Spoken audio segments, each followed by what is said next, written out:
Greetings, YouTube. The doctor is in. Dr. Urias Papers here, coming at you with another commentary on Dungeons & Dragons, and welcome to the channel that brings power gaming to the next level. Today on the Doctor Spell Prognosis, we are talking about the spell Mordenkainen'S Sword, and yes, it is Mordenkainen, not Mordenkainen, and we're giving this spell a grade of a D. But first, don't forget to hit that subscribe button. If you like this video, hit the like button. If you have any questions or comments, please leave a question or comment, and don't forget to hit that notification bell. All right, so Mordenkainen's Sword is a 7th level spell, which I cannot believe it's a 7th level spell. This is, in my opinion, a bad copy of Spiritual Weapon, and it doesn't scale properly. And it highlights the fact that these spells, even though this is a carryover from 1st edition and through 2nd edition, 3rd edition, we won't talk about 4th edition, all the way to 5th edition, I think they felt that they had to have it in the game, but it just didn't scale right. I didn't really like this spell when it was out in Advanced Dungeons & Dragons, let alone any of the other editions. So let's take a look at it. It's a 7th level spell that's usable by bards and wizards, no sorcerers, no warlocks. It is a 1 action casting time. So if we look at Spiritual Weapon, and I know that Spiritual Weapon is not usable by wizards or bards, but this is the metric that we're going to use this by. Spiritual Weapon, we've done this one. It's a 2nd level spell, and it is a casting time of a bonus action. So 60-foot range. Spiritual Weapon is also a 60-foot range. Mordenkainen's Sword, verbal, somatic, and material component, and the material component has a cost. It's negligible at this level, but it is a cost. Spiritual Weapon has no material component and does not cost anything. It lasts for a minute and requires concentration. Spiritual Weapon lasts for a minute and does not require concentration.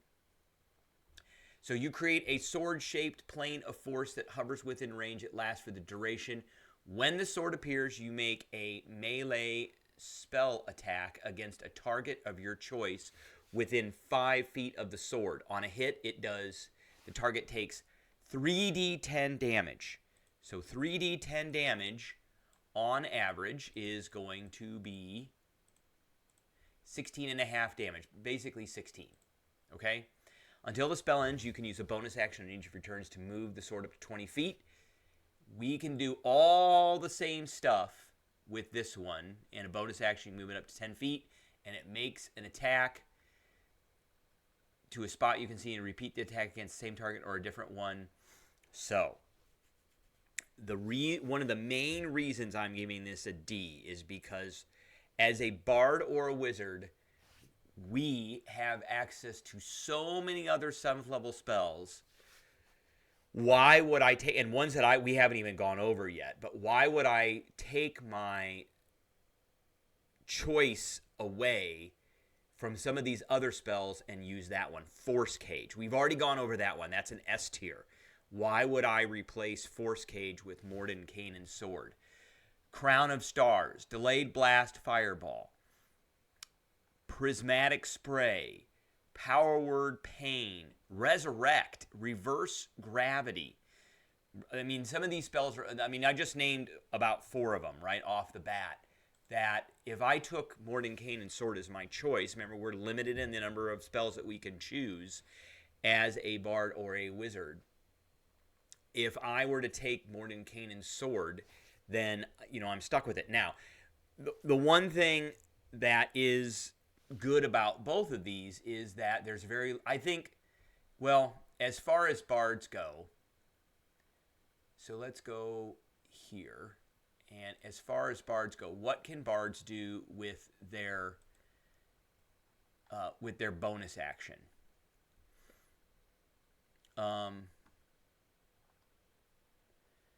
So bard, where is it? Okay. Bards use their bonus actions to give bardic inspirations.